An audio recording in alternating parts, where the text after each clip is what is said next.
नमो भगवते वासुदेवाय नमः। जय श्री कृष्णा, राधे राधे। हे प्रिय भक्तों, आइए सुनते हैं सूर्यदेव भगवान की संपूर्ण व्रत कथा।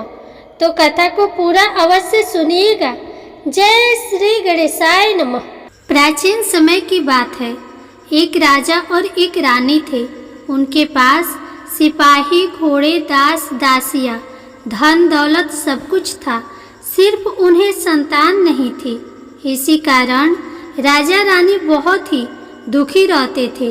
संतान प्राप्ति के लिए उन्होंने हर तरह का दान, धर्म, धार्मिक अनुष्ठान, जप, मंत्र, व्रत, पूजा पाठ की, लेकिन कोई फायदा नहीं हुआ।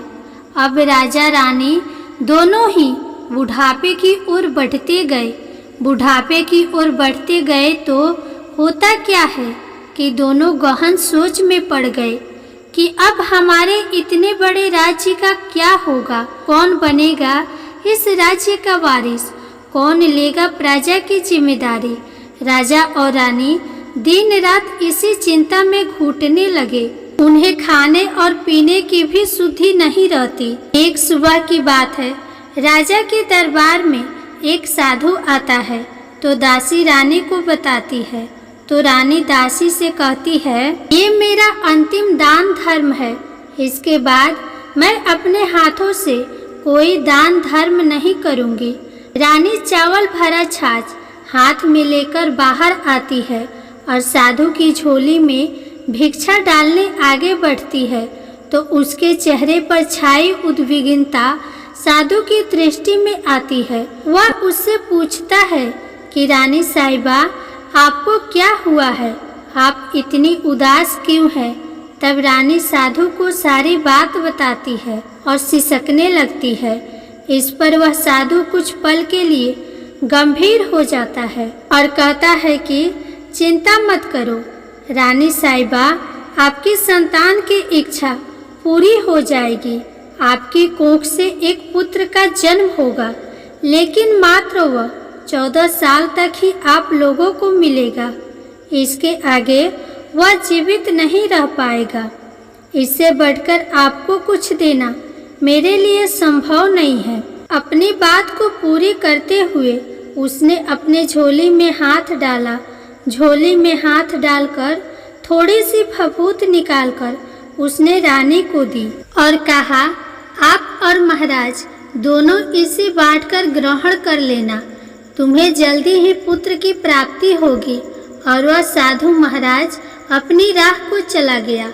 उसके जाने के बाद रानी सोचने लगी कि 14 साल तो 14 साल ही सही, उतने समय के लिए हमें पुत्र तो मिलेगा, यही काफ़ी है। उतने साल तक मैं उसे जी जान से बड़ा करूँगी, उसे ढेर सारा प्यार और दुलार करूँगी, अपनी संतान की मुराद पूरी करूँगी।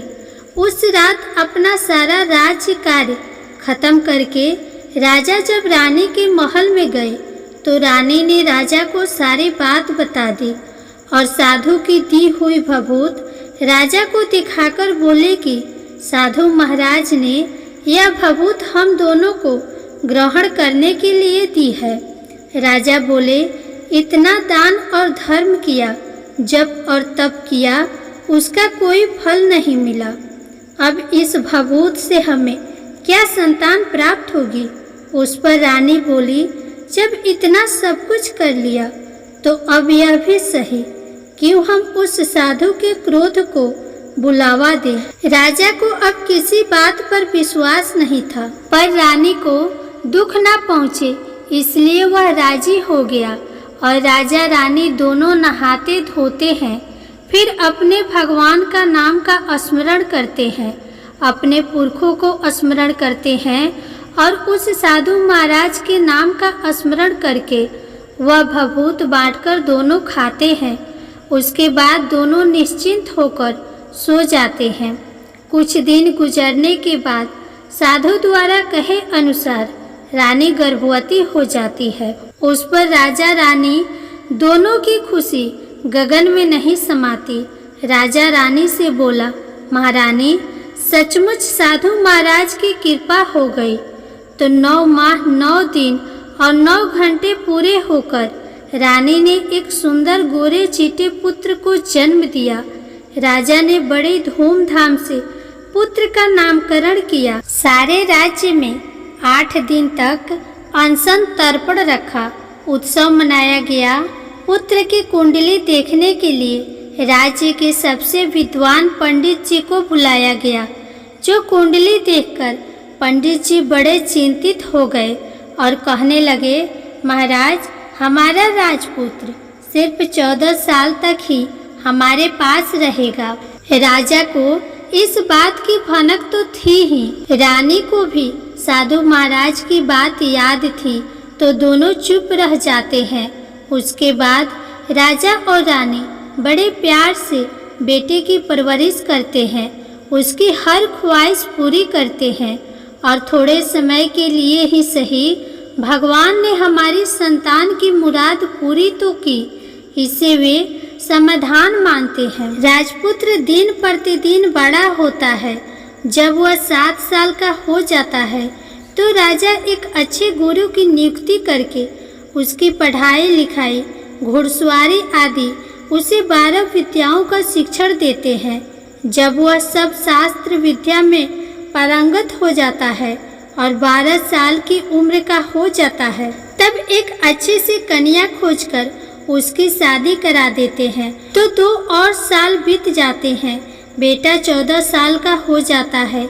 एक दिन राजपुत्र राजा से बोलता है, पिताजी, मैं अपना सारा राज्य घूमकर देखना चाहता हूँ। आज तक मैंने सिर्फ इस रजवाड़े के अतिरिक्त कुछ देखा नहीं है। बेटे की बात सुनकर राजा चिंतित हो जाते हैं, क्योंकि पुत्र को 14वां साल शुरू हुआ ही था। अब कोई अनहोनी होने का वक्त नजदीक आ पहुंचा था, लेकिन राजा ये सब बातें पुत्र को बता नहीं सकता था। राजा अपने चेहरे पर खुशी लाकर बेटे से कहता है कि हाँ, जरूर जाओ बेटा, तुम्हें अपना सारा राज्य जरूर घूमकर देखना चाहिए। कहाँ क्या है ये सब जानना चाहिए। कल मेरे बाद तुम्हें ही तो राजा बनना है। मात्र एक बात का ध्यान रखे, तुम जहाँ जा रहे हो, क्या कर रहे हो, यह बात अपनी पत्नी को नहीं बताना। पुत्र कहता है, ठीक है पिताजी, आपने जैसा कहा है मैं वैसा ही करूँगा। राजपुत्र दिन भर अपनी पत्नी के साथ रहता है, खुशियाँ मनाता है और रात को 12 बजे उठकर बाहर चला जाता है। फिर सुबह होने से पहले वापस अपने महल में आकर सो जाता है। ऐसा बहुत दिनों तक चलता रहा और पुत्र का 14वां साल पूरा होने में कुछ ही दिन बाकी रहे थे। इतने में उसकी पत्नी यानी छोटी रानी रात में जाग जाती है। वह देखती है कि बिस्तर पर राजपुत्र नहीं है। वह महल में सब जगह देखती है तो राजपुत्र कहीं भी नजर नहीं आते। तो वह क्या करती, किससे कहती? वह चुपचाप रहती है। फिर वह सुबह होने पर देखती है कि उसका पति अपनी जगह पर सोया हुआ है। वह अपने पति से कुछ नहीं पूछती है, लेकिन दूसरी रात भी जब वैसा ही होता है, तीसरी और चौथी रात और कुछ दिनों तक ऐसा ही चलता रहता है, तब रानी बहुत ही चिंतित हो जाती है। उसके मन में ढेर सारे सवाल उठते हैं, लेकिन उसे पूछने में डर लगता है। शायद पति गुस्सा कर बैठे। सास ससुर से पूछने के बारे में सोचा तो उसकी कुल मर्यादा बीच में आ जाती थी। तो इस तरह वह मन ही मन घुटती रहती थी। इस हालत में उसे खाने पीने में दिलचस्पी नहीं होती थी। वह दुबली पतली हो जाती है। उस राज्य में फूल बेचने वाली एक बूढ़ी मालिन थी। वह हमेशा छोटी रानी को फूल देने उसके महल में आती थी। उस बुढ़िया का ध्यान छोटी रानी पर पड़ जाता है। वह उससे पूछती है, बेटी, तुम्हें किस बात का दुख है? तुम इस तरह सूख कर कांटा क्यों बनी हो?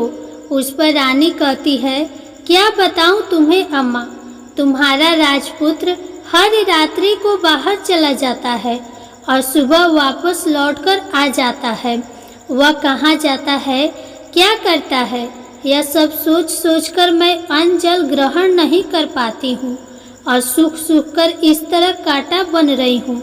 बुढ़िया सब बात सुनकर उसे एक उपाय बताती है कि बेटा ऐसा करना कि आज रात को तुम सोना मत, उसके पीछे जाकर देखना कि वह कहाँ जाता है, क्या करता है और उसकी अच्छी तरह से पहरेदारी करना। तो छोटी रानी बोली कि अगर मुझे नींद आ गई तो बुढ़िया बोली कि तुम्हें नींद ना आए इसलिए एक काम करना, अपने बाएं हाथ की उंगली में एक जख्म कर देना, उस पर थोड़ी सी मिर्ची छिड़कना, उससे तुम्हें बड़ी जलन होगी और उस पीड़ा से तुम्हें रात भर नींद नहीं आएगी। रानी बुढ़िया के कहे अनुसार वही करती है। उंगली की जलन से उसे बड़ी देर तक नींद नहीं आती, लेकिन बाद में वह सो जाती है। दूसरे दिन बुढ़िया सुबह फूल लेकर उसके महल में पहुंचती है और पूछती है, क्या हुआ बेटी, क्या तुम देख पाई कि पति कहाँ जाता है? रानी कहती है, नहीं अम्मा, पहले कुछ समय जलन के कारण मुझे नींद नहीं आई, पर कुछ देर के पश्चात मैं सो गई। बुढ़िया कहती है, आज तुम उंगली पर पहले से थोड़ा सा बड़ा जख्म करना और ज़्यादा मिर्च लगाना। तो रानी ने वैसा ही किया, परंतु वह पति को सिर्फ बाहर निकलते हुए देख पाती है, उसके पीछे नहीं जा पाती है क्योंकि उसे फिर से नींद आ जाती है। दूसरे दिन सुबह वह बुढ़िया आती है तो उसके पूछने से पहले ही रानी रोकर कहती है, अम्मा, मैं आज भी उसकी पहरेदारी ठीक तरह से नहीं कर पाई। बुढ़िया कहती है, रोना नहीं बेटा, सब कुछ ठीक हो जाएगा। तुम आज रात जख्म और बड़ा करना और उस पर ज़्यादा मिर्ची लगाना और एक काम करना कि जब वह जाने के लिए निकलता है तब उसका रास्ता रोकना। बुढ़िया ने जैसा बताया रानी ने वैसा ही किया। आज रात को उसे नींद नहीं आती है। पति जब रात को महल से निकलने के लिए चलने लगता है तो वह बुढ़िया ने जैसा बताया वैसा ही करती है। दौड़कर जाकर पति का रास्ता रोकती है और कहती है, कहाँ जा रहे हो, किससे मिलने जा रहे हो, मुझे बताओ। राजपुत्र उसे समझाने की बहुत कोशिश करता है। देखो, अगर मैंने तुम्हें यह बात बता दिया तो मैं तुम्हें दोबारा नहीं मिल पाऊंगा। रानी कहती है, कोई बात नहीं, ना मिल पाओ, लेकिन आप रात के समय कहाँ जाते हो यह तो मुझे बता दो। राजपुत्र निरुपाय हो जाता है। पत्नी की जिद के आगे उसकी एक नहीं चल पाती। ठीक उसी समय उसका 14वां साल खत्म हो रहा होता है। 15वां साल लगने वाला होता है। जो होता है वह हो जाने दो, यह सोचता है और कुछ चावल मंत्रों से सिद्ध करके पत्नी को देकर कहता है कि इन चावल के दानों को हाथ की मुट्ठी में पकड़ना। पहले दाएं हाथ में पकड़े चावल मेरे ऊपर फेंकना। मैं कौन हूँ तुम्हें पता चल जाएगा। बाद में बाएं हाथ में पकड़े चावल मेरे ऊपर फेंकना। मैं जैसा था तुम्हें मिल जाऊंगा, लेकिन तुम बाएं हाथ के चावल मेरे ऊपर फेंकना भूल गई तो मैं तुम्हें कभी नहीं मिल पाऊंगा। रानी ने कहा, नहीं भूलूंगी। रानी ने बड़े आत्मविश्वास के साथ यह कहकर दाएं हाथ में पकड़े चावल पति के ऊपर फेंक देती है तो राजपुत्र एकदम एक विशाल घोड़ा बन जाता है। एकदम उम्दा सफ़ेद गर्दन पर लंबी उथाल। देखते देखते वह तेजी से दौड़ने लगता है। रानी उस घोड़े को एकदम भौचक्के होकर देखने लगती है और पति ने बाएं हाथ के चावल फेंकने की जो बात कही थी वह भूल जाती है। उसकी आंखों के सामने घोड़ा महल से बाहर निकलकर चला जाता है। घोड़ा जो महल से बाहर जाता है तो वापस नहीं आता। अब रानी को बड़ा पश्चाताप हुआ। वह स्वयं को कोसने लगती है, लेकिन अब उसका कोई फायदा नहीं होने वाला था। राजपुत्र अब वापस नहीं आने वाला था। सुबह होते ही महाराज को सब बात का पता चली। उन्हें बहुत दुख होता है। वे बिस्तर पकड़ते हैं और राह देखते हैं कि एक दिन उनका बेटा वापस आएगा। इस तरह 1 महीना गुजर जाता है, 3 महीने गुजरते हैं, आखिर 6 महीने पूरे हो जाते हैं। राजपुत्र का कोई अता पता नहीं चलता। प्रधान राजपुत्र को ढूंढने के लिए गांव-गांव सिपाही भेजता है, लेकिन उन्हें कोई सफलता नहीं मिलती। इधर रानी अपनी हठ के कारण पति गायब हो गया है, यह सोचकर स्वयं को मन ही मन कोसती है और प्रण लेती है कि कुछ भी करके पति को ढूंढ कर लाएगी और उसे वापस घर लेकर आएगी। एक दिन सुबह उठकर सास ससुर के महल में जाती है और कहती है कि मैं अपने पति की खोज में जाती हूँ। महाराज को और क्या चाहिए था, कुछ भी करके उनका बेटा उन्हें वापस मिलना चाहिए था। वे बहू को जाने की अनुमति देकर कहने लगे कि बेटी, तुम्हें जो चाहे वह करो, जहाँ जाना है वहाँ जाओ, लेकिन हमारे बेटे को वापस लेकर आओ। अब रानी अपना शाही भेष बदलकर एक सेठानी बन जाती है। कुछ दासियों को, कुछ नौकरों को साथ ले लेती है, कुछ सामान साथ ले लेती है और राज्य की सीमा पर जाकर वहाँ एक भोजनालय खोल देती है। वहाँ आने वाले सभी यात्रियों को खाना मुफ्त में देने लगती है। मात्र एक शर्त रखी कि खाने वालों को उसकी देखी हुई कोई अजीब सी चीज़ उसकी मालकिन को यानी रानी को बतानी पड़ेगी। तो वहाँ आने वाला हर नागरिक अपनी तरफ से मैंने ये देखा, मैंने वह देखा कहकर वहाँ से मुफ्त खाना खाकर जाता था। परंतु रानी को जो बात चाहिए थी वह अब तक नहीं मिली थी।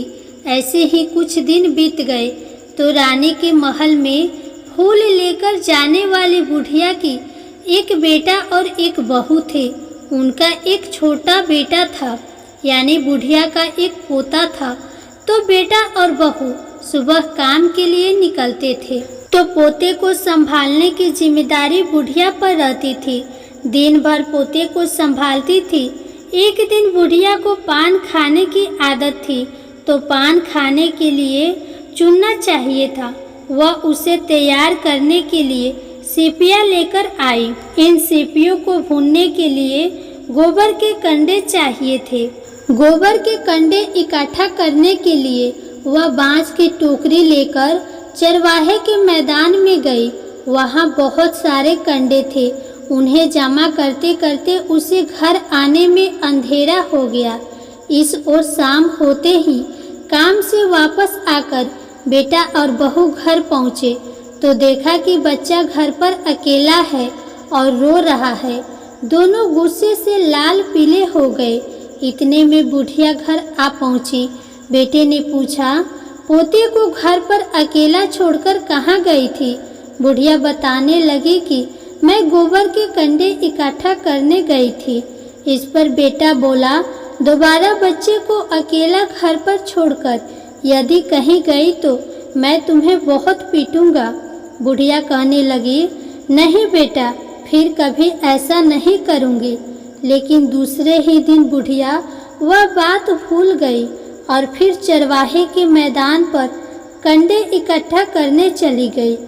शाम को जब बेटा और बहू काम से वापस लौटे तो देखा कि बच्चा घर पर अकेला है और रो रहा है।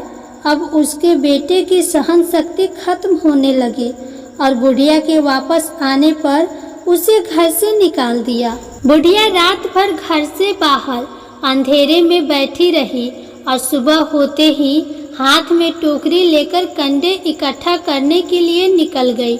उस दिन उस पर कंडे इकट्ठा करने का मानो पागलपन सवार हो गया था।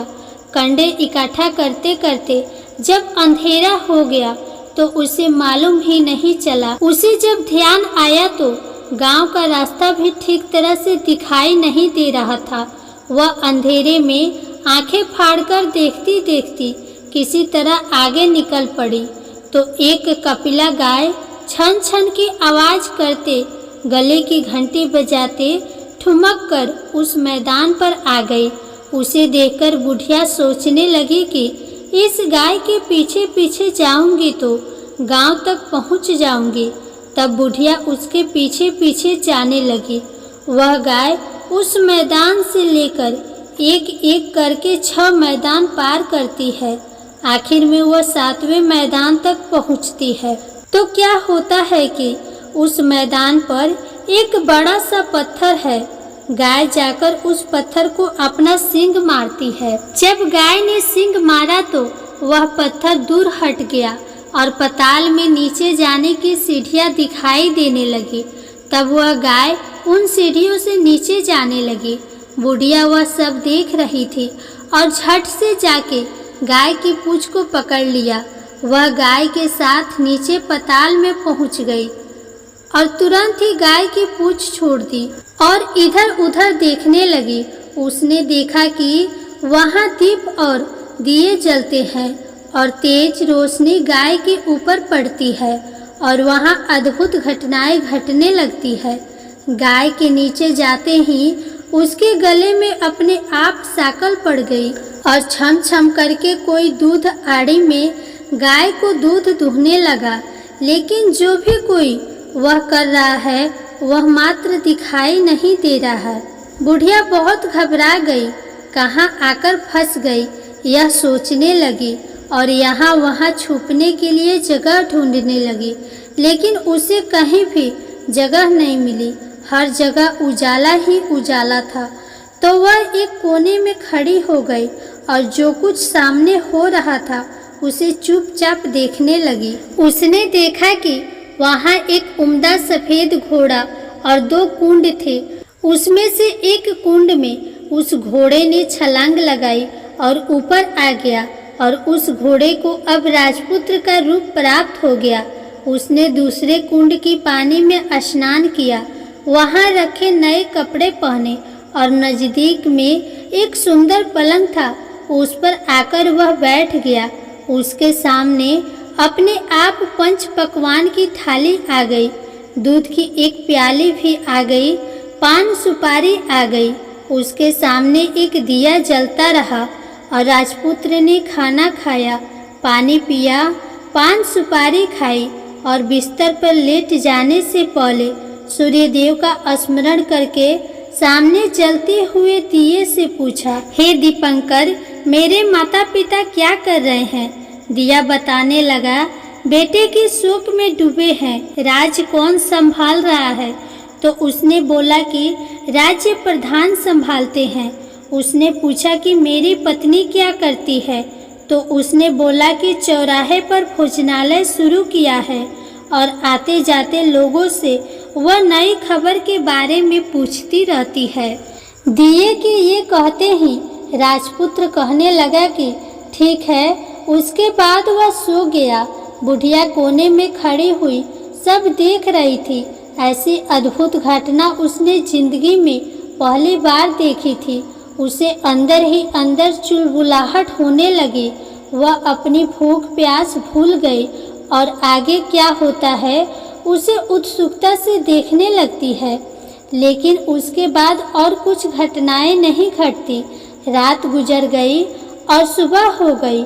पलंग पर सोया हुआ राजपुत्र उठा और फिर से पहले वाले कुंड में छलांग लगाई तो अब वह फिर से घोड़ा बनकर कुंड से बाहर आ गया। वह तेजी से उस पाताल नगरी से बाहर निकल आया, लेकिन वह कहाँ गया बुढ़िया को कुछ पता नहीं चला। उसके बाद पिछली रात की तरह कोई उस गाय को छम छम करके दूध दूहने लगा। जैसे ही दूध दूहना खत्म हुआ उसके गले की साकल अपने आप खुल गई और वह गाय तेजी से ऊपर जाने लगी, सीढ़ियों की ओर भागने लगी। गाय को दौड़ता देखकर बुढ़िया सोचने लगी कि अब गाय के साथ यहाँ से ऊपर जाना ही समझदारी होगी, नहीं तो कोई मुसीबत आकर टपक जाएगी। झट से उसने गाय की पूंछ पकड़ ली और गाय के साथ ऊपर आ गई। गाय जब मैदान में पहुंची तो उस सुरंग का रास्ता अपने आप बंद हो गया और उसके मुंह पर एक बड़ा सा पत्थर पौले की तरह खड़ा हो गया। ऊपर आकर वह गाय जंगल की ओर निकल गई। उधर बुढ़िया एकदम बावली सी हो गई। उसने पाताल नगरी में जो कुछ देखा था वह जल्द से जल्द किसी को बताने के लिए उतावली हो गई। उसे एकदम याद आया कि नगर की सीमा पर कोई औरत भोजनालय चलाती है और नई बात बताने वाले को अच्छा खाना पीना मुफ्त में देती है। वह सोचने लगी कि क्यों न मैं यह बात उस औरत को जाकर बताऊं। यदि उसे यह बात अच्छी लगी तो बाकी जीवन खाने पीने की झंझट से मुक्ति मिल जाएगी। बुढ़िया ने मन में तय किया और तुरंत उस भोजनालय के द्वार पर टंगी नगाड़े के सामने खड़ी हो गई और जोर जोर से नगाड़ा बजाना शुरू कर दिया। नगाड़े का इस तरह शोर सुनकर मालकिन यानी छोटी रानी मन में प्रसन्न हो जाती है कि शायद कोई बड़ी बात लेकर यहाँ आया है। रानी सिपाहियों को आदेश देती है, जाइए और जो कोई आया है उसकी अच्छी तरह से खातिरदारी कीजिए। आदेश पाते ही सिपाही नीचे दौड़ गए तो एक बुढ़िया नगाड़ा बजा रही थी। उन्होंने पूछा, क्यों बुढ़िया माई, क्या हुआ, क्यों नगाड़ा बजा रही हो? बुढ़िया बोली, कुछ नहीं बेटा, यहाँ खाना मिलता है ना, इसलिए आई हूँ। खाना चाहिए, मिलेगा, लेकिन तुझे कोई नई बात बतानी पड़ेगी। बुढ़िया बोली, हाँ हाँ बताऊंगी, एक बात मालूम है मुझे। इस पर सिपाही उसे अंदर लेकर गए। उनको मालकिन का आदेश था कि जो कोई बूढ़ा बुजुर्ग वहाँ आए उनके साथ अच्छी तरह से पेश आना, उनका अच्छे से आदर सत्कार करना। तो सिपाही ने उस बुढ़िया का भरपूर आदर सत्कार किया। यह उसे बड़ी सी थाली भरकर व्यंजन परोसते हैं।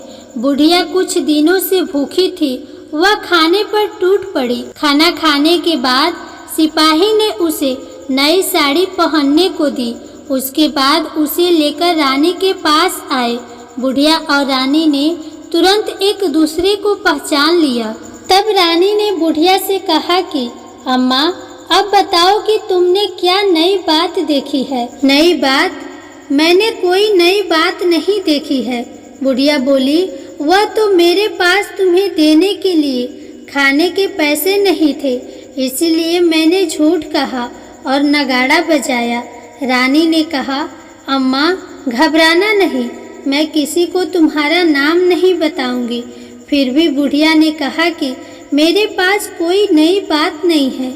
इस पर रानी ने कहा, देखो अम्मा, यदि तुमने मुझे वह नई बात बताई तो जिंदगी भर मैं तुम्हारी देखभाल करूंगी और तुम्हें रानी माता की तरह रखूंगी।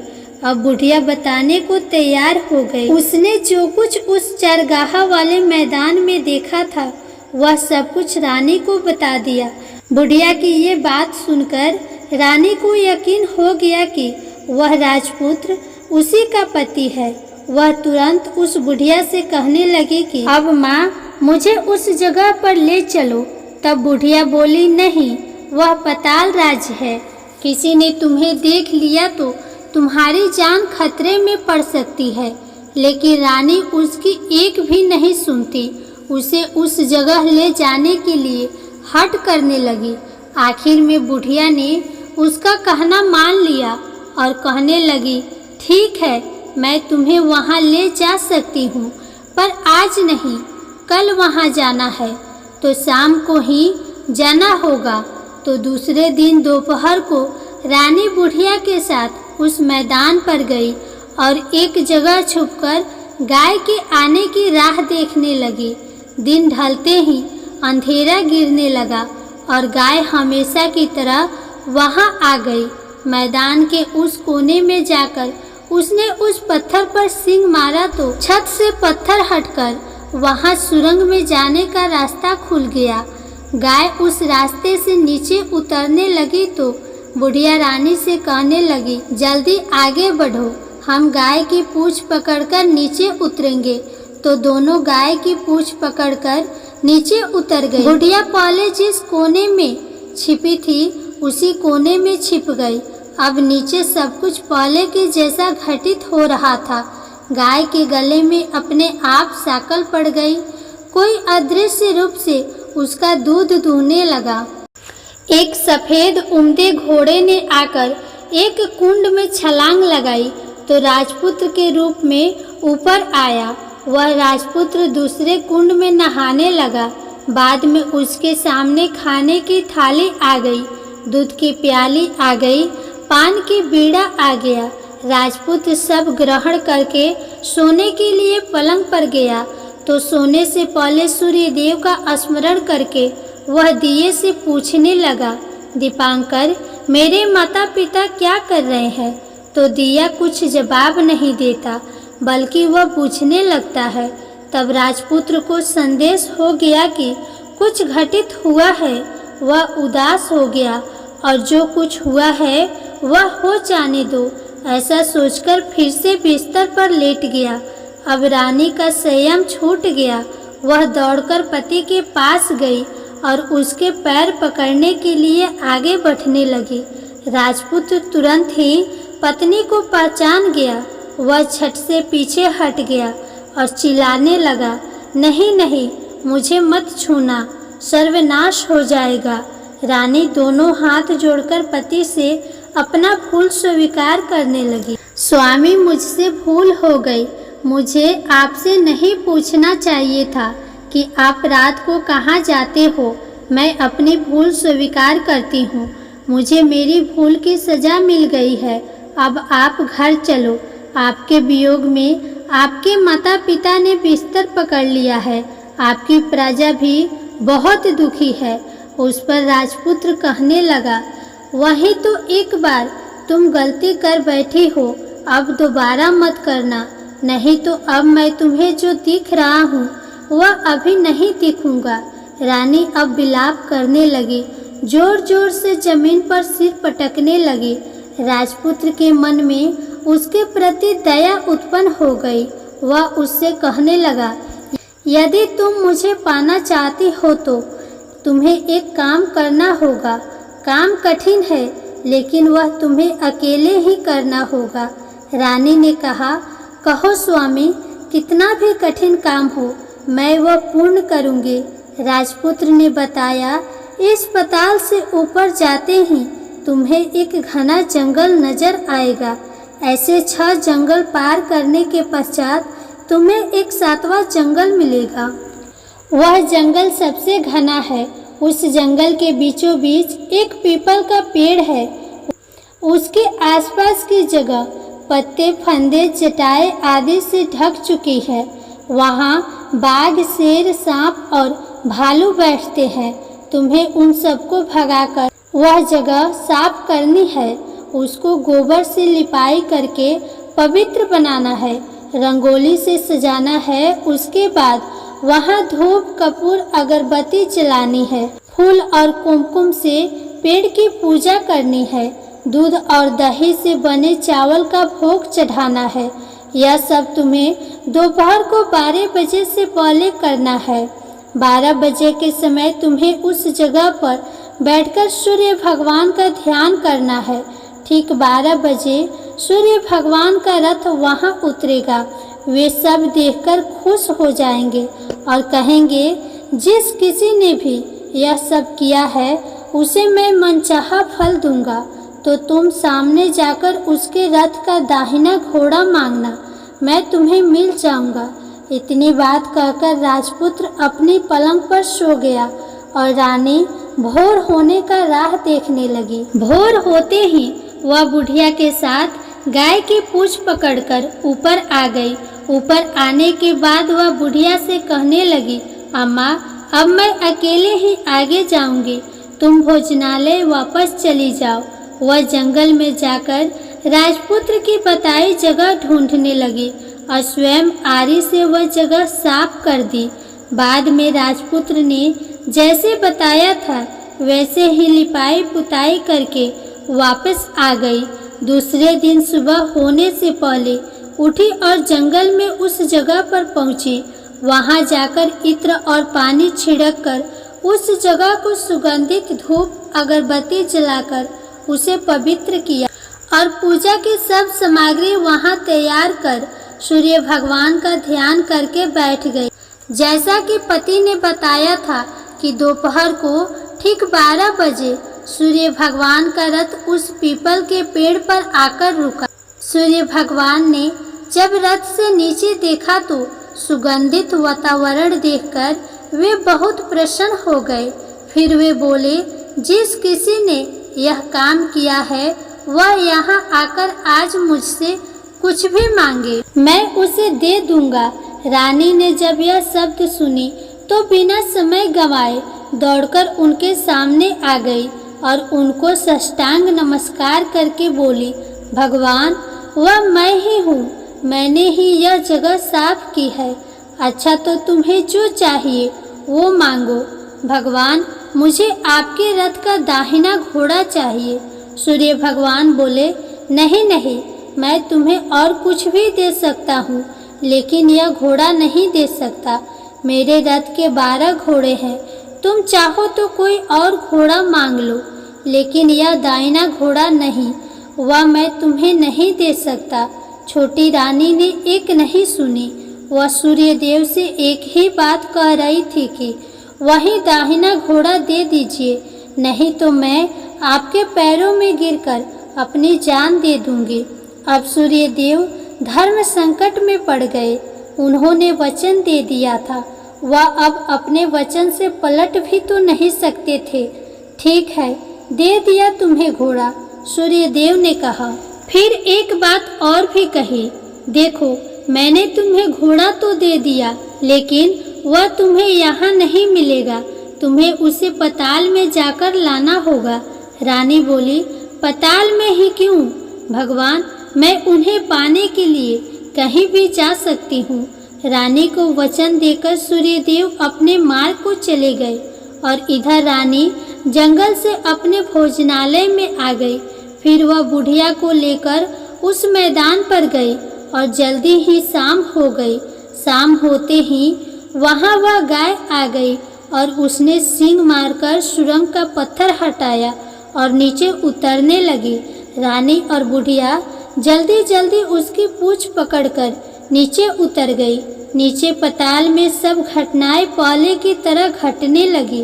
घोड़े का एक कुंड में नहाकर राजपुत्र बन जाना, नहा धोकर पलंग पर जाकर बैठना, तो उसे खाने की थाली, दूध की प्याली आना, पान का बीड़ा आना। लेकिन आज एक नई बात घटी। आज दो थाली, दो दूध की प्याली और दो पान के बीड़े उसके सामने आए। वह कुछ नहीं बोला, अपने हिस्से की थाली खाकर, दूध की प्याली पीकर और पान की बीड़ा चबाकर सोने चला गया और हमेशा की तरह दिए से पूछने लगा, दिए दिए दीपांकर, मेरे माता पिता क्या करते हैं? दिए ने बताया, वे दोनों तुम्हारे शोक में मरने की स्थिति में पहुंच गए हैं। ऐसा सुनकर झट से उसकी आंखों में आंसू टपकने लगे। फिर वह पूछने लगा, दिए दिए दीपांकर, मेरा राज्य कौन चला रहा है? तुम्हारा राज्य प्रधान चला रहा है और वह सब कुछ हड़प चुका है।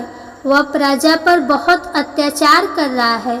यह सुनकर राजपुत्र को बहुत गुस्सा आया। वह गुस्से से अपनी मुट्ठी भाजने लगा। अब वह पूछने लगा, दिए दिए दीपांकर, मेरी पत्नी क्या कर रही है? अब दिया कुछ नहीं बोला और चुप रहा। अब रानी का संयम जवाब दे गया और वह दौड़कर पति के गले लग गई। अब मैं तुम्हें मिल गया, राजपुत्र कहने लगा। सच कहते हो? अब आप फिर से घोड़ा तो नहीं बनोगे ना? नहीं, दोबारा घोड़ा नहीं बनूंगा। तुमने जो इतने सारे कष्ट उठाए हैं मुझे पाने के लिए, इसीलिए सूर्य देव ने मुझे सदा के लिए घोड़े के जन्म से मुक्त कर दिया है। राजपुत्र ने बड़े प्यार से कहा और उसे गले लगाया, उसके आंसू पोंछे और कुछ देर के पश्चात सुबह हो गई तो गाय की श्रृंखला टूटकर वह ऊपर भूलोक जाने लगी। तो रानी, राजपुत्र और बुढ़िया उसकी पूंछ पकड़कर ऊपर आ गए। ऊपर आने पर वे सीधे भोजनालय में पहुँचे। वहाँ का सब सामान लोगों में बांट दिया और उसको ताला लगाकर अपने राज्य में लौट आए। राजपुत्र वापस आता है और उसके तेवर देखकर प्रधान घबरा जाता है। राजपुत्र ने उसे बंदी बनाकर कैद खाने में डलवा दिया और राज्य की बागडोर अपने हाथ में ले ली। उसके बाद वह अपने माता पिता को मिलने उसके महल में गया। तब राजपुत्र क्या देखता है कि उसके माता पिता उसके शोक में अस्थि पंजर बने हुए हैं।